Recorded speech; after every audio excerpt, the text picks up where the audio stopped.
Om Namo Bhagavate Vasudevaya. Om Namo Bhagavate Vasudevaya.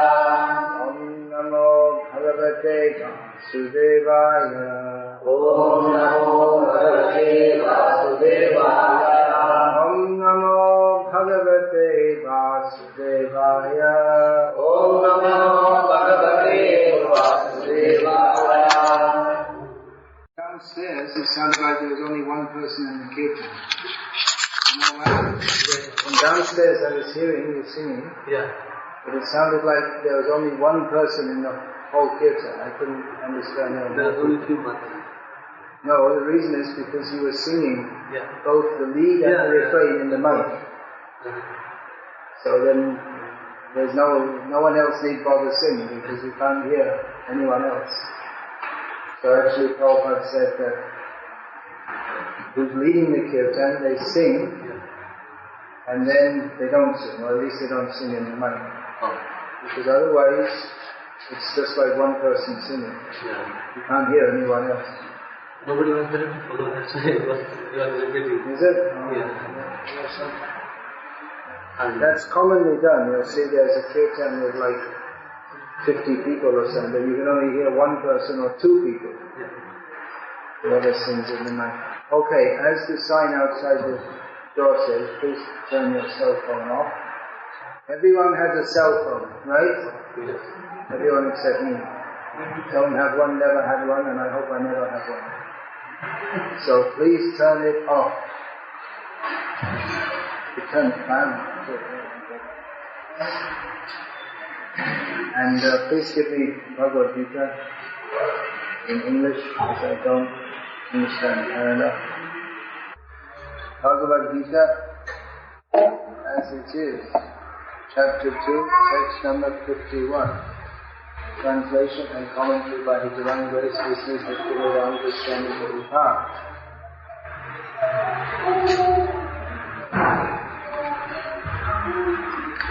I don't sit above the Bhagavad-gita. Karmajam buddhi yuktahi. Karmajam buddhi yuktahi. Alam tyaktva manishinaha. Param tyakva manishinaha. Janma bandha vinirmukta. Janma bandha vinirmukta. Padam gacchantyanāmayam. Padam gacchantyanāmayam. By thus engaging in devotional service to the Lord, great sages or devotees free themselves from the results of work in the material world. In this way they become free from the cycle of birth and death and attain the state beyond all miseries by going back to Godhead. Purport: the liberated living entities belong to that place where there are no material miseries.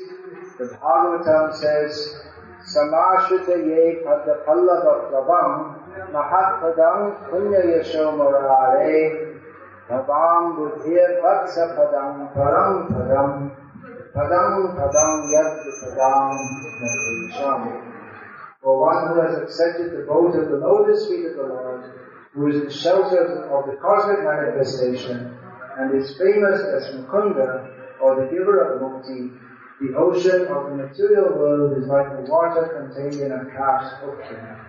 Param Padam, or the place where there are no material miseries, or Vaikuntha, is his goal, not the place where there is danger at every step of life. Owing to ignorance, one does not know that this material world is a miserable place where there are dangers at every step. Out of ignorance, only less intelligent persons try to adjust to the situation by fruitive activities, thinking that the resultant actions will make them happy. They do not know that no kind of material body anywhere within the universe can live life without miseries. The miseries of life, namely birth, death, old age, and diseases, are present everywhere within the material world. But one who understands his real constitutional position as the eternal servitor of the Lord, and thus knows the position of the personality of Godhead, engages himself in the transcendental loving service of the Lord. Consequently, he becomes qualified to enter into the Vaikuntha planets, where there is neither material miserable life nor the influence of time and death. To know one's constitutional position means to know also the sublime position of the Lord. One who wrongly thinks that the living entity's position and the Lord's position are on the same level is to be understood to be in darkness and therefore unable to engage himself in the devotional service of the Lord. He becomes a Lord himself and thus paves the way for the repetition of birth and death. But one who, understanding that his position is to serve, transfers himself to the service of the Lord, at once becomes eligible for Vaikuntha Loka. Service for the cause of the Lord is called Karma Yoga or Buddhi Yoga, or in plain words, devotional service to the Lord. In this verse comes the word Mukta, which means liberated. Mukta, and in Kanda you'll say Mukta means Mukta. People who are interested in spiritual advancement, their ultimate goal is Mukti. Is that right? Well, not everyone who's religious is interested in Mukti.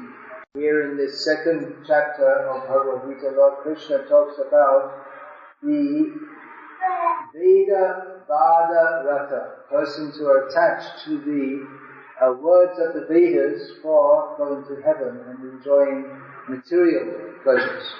But generally, if we ask anyone who's I guess you could say a Hindu, they will say that the ultimate goal is Mukti. And the Vaishnavas and the Advaitavadis, they have a long, ongoing vivadam. What's that called? It's a dispute. They both agree that we should aspire for Mukti. But how to attain Mukti and what is the nature of Mukti, they disagree about. The Advaitavadis, of course, within the Advaitavad there are different schools, but generally we can say they have the idea that by performing tapasya and in this way becoming detached from the world, one can attain Mukti. They call it Siddhanta. And if the word is misunderstood and misused, what is correct? There's a difference between the words Vada and Siddhanta. Vada means a theory and Siddhanta means the actual conclusion, although people mix up the two words. So, and according to Advaita Vad, then the state of, or the Mukta state, the liberated position, is one in which they give the example of a drop of water that merges with the ocean. So you become one with everything, or in their idea you become God. And the Vaishnavas say that, no, Mukti means that you enter into Vaikuntha. You don't become one with God, you serve God. Mukti means to become free from Janma Bandha, the bond of repeated birth and death. This, the Advaitavadis and the Vaishnavas, they both agree on this. So what is the position of the followers of Chaitanya Mahaprabhu? Often people think, well, the Chaitanya Mahaprabhu, it's bhakti and they do a lot of singing and they have a lot of bhakti, it's all very good. But they often think, well, there's no real serious philosophy there. You don't find the followers of Chaitanya Mahaprabhu talking much about how to get mukti. All they talk about is chanting Hare Krishna. And actually, we don't talk much about mukti. According to the Advaitavadis, bhakti is a means to gradually become purified so that you can come to the level of attaining jnana. And according to most Vaishnavas, bhakti is the means to attain mukti. But the followers of Chaitanya Mahaprabhu, they don't think that mukti is very important. And they think, well, why is that? What's going on? The followers of Chaitanya Mahaprabhu, they say that bhakti is not a means to attain mukti, but bhakti is the means and the goal. That by performing bhakti, what is bhakti? Service to Bhagavan. And by doing that, we are praying for the opportunity for service to Bhagavan. And we don't talk about mukti very much. Why is that? Well, what is mukti literally means freedom. So it's just like you're all free citizens. I'm giving an example. You're all free citizens of the Republic of India, and you walk around on the street and you go to your home, and that's what it means to be free. You're not in prison. So you don't talk about getting free, because you are. Persons who are in prison, they think a lot about freedom. They think, I have another 2 years to go, something like this. If I behave well, they'll let me out sooner. I really want to punch that warden in the face, but if I do, I'll have to stay in longer. And they talk about the world outside, and then you get free. Some people may say, well, as soon as I get released, I want to hit someone in the face and come back again, because it's better in here than outside. I don't have to work, I get free food. And other people, they think, no, actually it's not good. When I go out, I'll be good, and then I won't come back again. So for the prisoners, they think in terms of freedom and non-freedom. But you, who, I presume that you've never been in prison, you don't even think about it. You just, for you, freedom is just normal. So like that, Bhakti is the natural position of the jiva. And one who is situated in his constitutional position of serving Krishna, he's automatically free from birth and death. So just like a free person doesn't talk about or even think about very much about freedom, so one who is situated in pure devotional service to Krishna, he doesn't think very much about Mukti or even think that it's very important. People who talk about Mukti a lot, it just means it's a sign that they're criminals. And their goal is to be free. That is not a very laudable goal. They're not, you see, freedom comes naturally to one who is good, but they're only thinking, their emphasis is on freedom, it's not on being good. So because they're not cultivating the proper consciousness by which Mukti comes automatically, it's very likely that even if they get Mukti, that they'll again have to be bound up. Because if you're only thinking, I'll be good so that I can get Mukti, it doesn't mean that you're really committed to being good. It's just you want to get something. So even if you do Bhakti, or whatever, if you do Tapasya, or if you do Bhakti for the sake of Mukti, it means that you're not really committed to being in the pure state, but you just want to get free from material bondage. So one who does Bhakti for the sake of, they're just thinking of pleasing Krishna, for them there is no question of being bound in this material world. Nor do they talk very much about Mukti. Even too much thinking about Mukti, it means that one is actually thinking about, or he's thinking about being bad. They're not really committed to Bhakti. If I'm doing Bhakti so that I can get Mukti, it means I'm not doing it. It's not actually Bhakti, because Bhakti means for the pleasure of Krishna. It's like thinking, well, I'd like to be bad, but if I'm bad, I have to stay in the jail, so let me behave well and then I'll get out. But it's not that you have a commitment or a desire to behave well. Bhakti means to serve Krishna, being attracted to his beautiful names, forms, qualities and pastimes. So that is far more elevated than simply formally offering some arati and chanting the names of Krishna, just thinking, I'll chant, then I'll get Mukti. Another example is night and day. We experience night and day, light and darkness. Darkness means the absence of sunlight. But for the sun, there is no question of day or night. For one who is situated in the Surya Mangalam, the sun planet, there's no question of night time. So similarly, one who is situated in Krishna consciousness, there's no question of the darkness, of the ignorance of Krishna, which actually is the cause of bondage. Krishna Surya Sama Maya Hoy Andhakar Jaha Krishna Taha Nahi Maya Adhikar. Krishna is like the sun, and Maya is like darkness. Where there is the sun, there is no question of darkness. In the same way, where there is Krishna, there is no question of Maya. So you may think that, well, this Hare Krishna is just a lot of singing and not much philosophy. They're not, they don't understand all this stuff about how to get mukti. But actual bhakti, that makes mukti seem very insignificant. That is one of the qualities of pure devotional service, which is analyzed by Srila Rupa Goswami.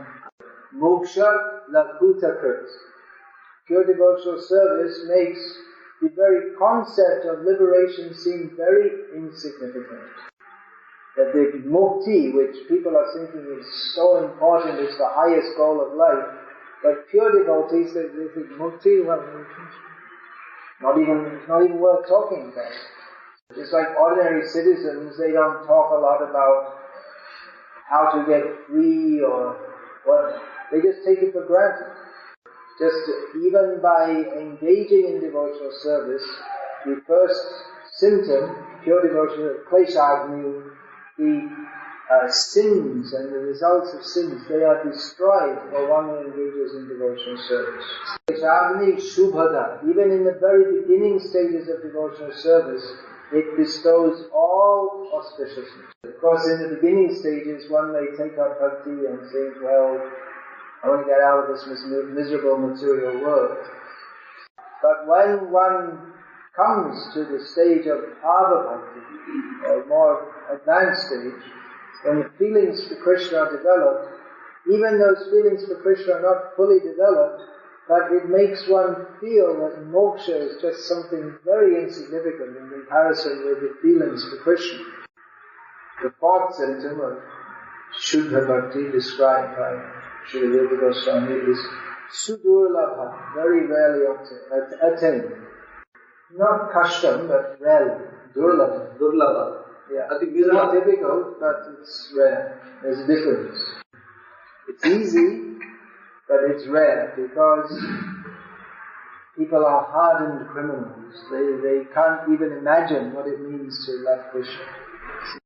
By Chaitanya Mahaprabhu's mercy, that pure devotional service, which is very rare, is available to all without kashtam, without difficulty. So why is this? Why is it that moksha, which is so much aspired for, the devotees, they just think of it as insignificant? I've given a philosophical reason. But how is it that moksha, which is described, the happiness of moksha, is millions of times greater than that of being, even living in Swarga? So how is it that Shuddha Bhakti makes moksha seem so insignificant? That is because Sandrananda Visheshatma, that one becomes, the very nature of bhakti is that one becomes overwhelmed with the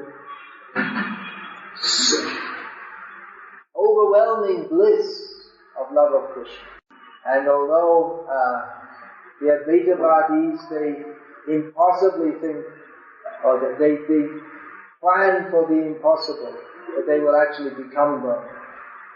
And those who want mukti, they think, I'll serve God, I'll be good, and then I'll be liberated.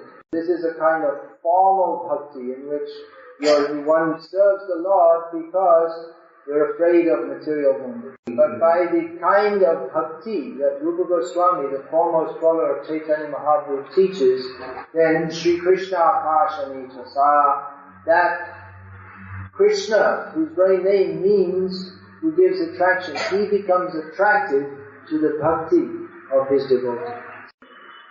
So Chaitanya Mahaprabhu is teaching bhakti beyond mukti. Mukti is not very important. And pure devotees following Chaitanya Mahaprabhu, they do not pray for mukti, they pray for service to Krishna. They think that serving Krishna, even if we have to take birth again and again in this material world, is far greater than simply having mukti. Chaitanya Mahaprabhu prayed, Ramajanmani Janmanishware Bhavatad Bhaktirahaichuti Tvai. I only want, even if I'm born again and again in this material world, I only want to serve you without any personal motivation. Chaitanya Mahaprabhu prayed, Na dhanam na janam na sundarim kavitam vaja vidisha kanane. O Lord of the universe, I don't desire anything within the universe. I don't desire wealth, or followers, or beautiful women, or anything conceived of for material enjoyment in this world. So if one has no material desires, then he's liberated. But he says, but I also don't desire liberation. I only desire to serve you. Anyone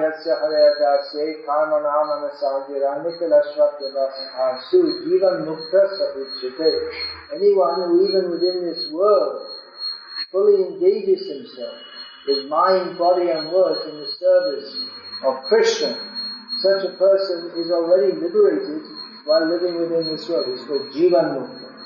However, devotees, they come to this world even though they have no desire for anything in this world.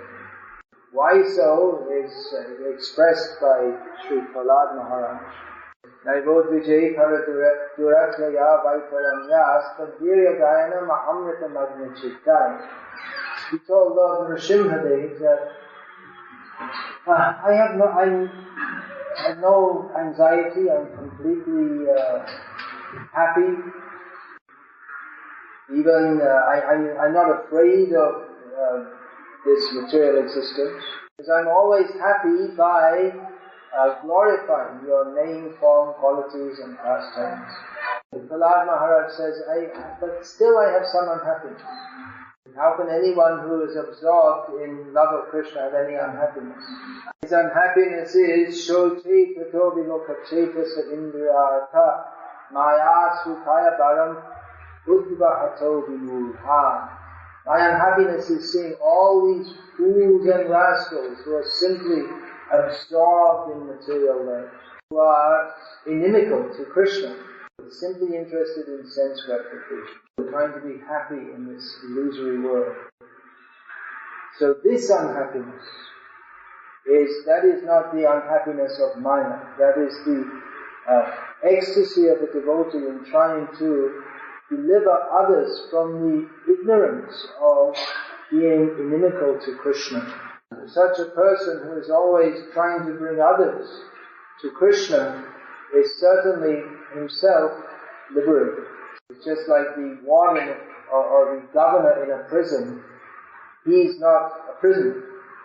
And he's in the prison. Actually, he doesn't want anyone to be in prison, but he tries to instruct the prisoners to act in such a way that they don't have to be prisoners anymore.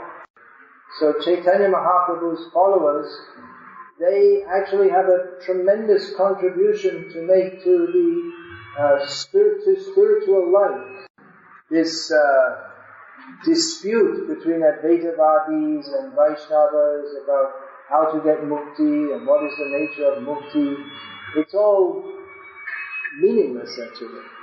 Because if one actually takes to Bhakti in the proper spirit, then one is automatically freed from bondage of this material world, and there's no question of any more bondage. And moksha just becomes that moksha which is so much praised and so much endeavored for, it just comes automatically. That's the point. It's not just the Vaishnavas are also talking about moksha. Not just the Vaishnavas. So they both missed the point actually. Most Vaishnavas have missed the point actually of what bhakti means, because they think it's just a means to attain mukti. So, Hare Krishna, any question about this?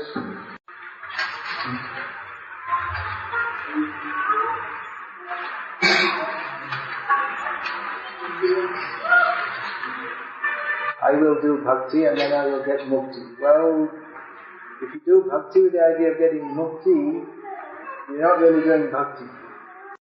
It's not really bhakti from the heart, and bhakti means from the heart. What's your question? How did this change come in? I mean, why was there a difference of opinion? Because I feel that Shankaracharya also was preaching about bhakti.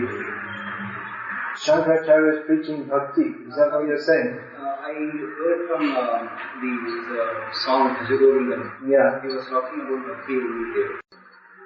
Well, Advaitavad didn't begin with Shankaracharya. It's not something that he invented. that's been going on since time immemorial. But certainly he preached that. He's known for being the Acharya of Advaitavad. And of course he gave indications that there's something better, such as are given in his Bhagavad-gita poem. But his followers, those who call themselves his followers, they are attracted to his teachings which were meant for bewildering them. So I mean, definitely if you read his Sharirika Bhashya Vedanta Sutra or Vivek Churamani, this is hardcore Advaitavad. There's no doubt about it. So, how did this difference come about? Well, the jiva, the prisoners, if they're told that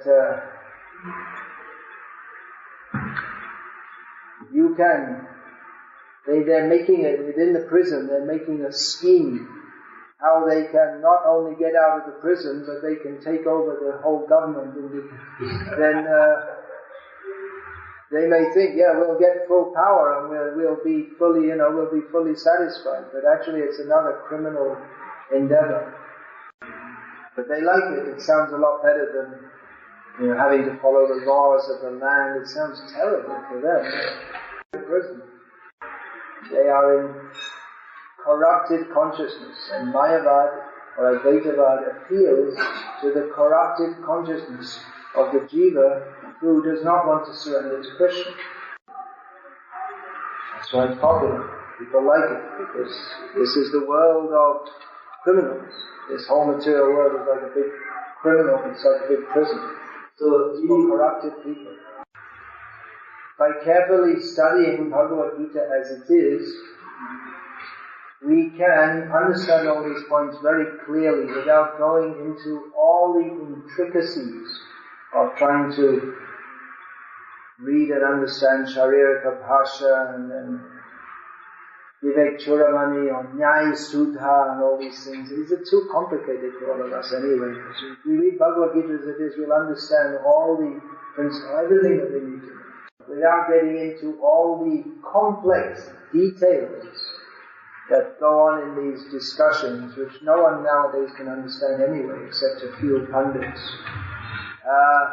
Srila Prabhupada, in Bhagavad-gita as it is, he gives the basic principles which everyone can understand and apply in their lives.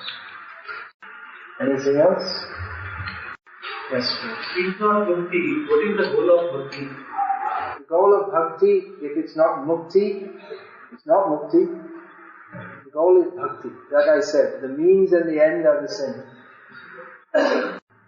Bhakti means to glorify and serve Krishna, not for anything that I will get, but just because I'm meant, that is my constitutional position, to serve and glorify Krishna. And by doing that, because it's my constitutional position, I become completely satisfied. Bhakti leads to Bhakti.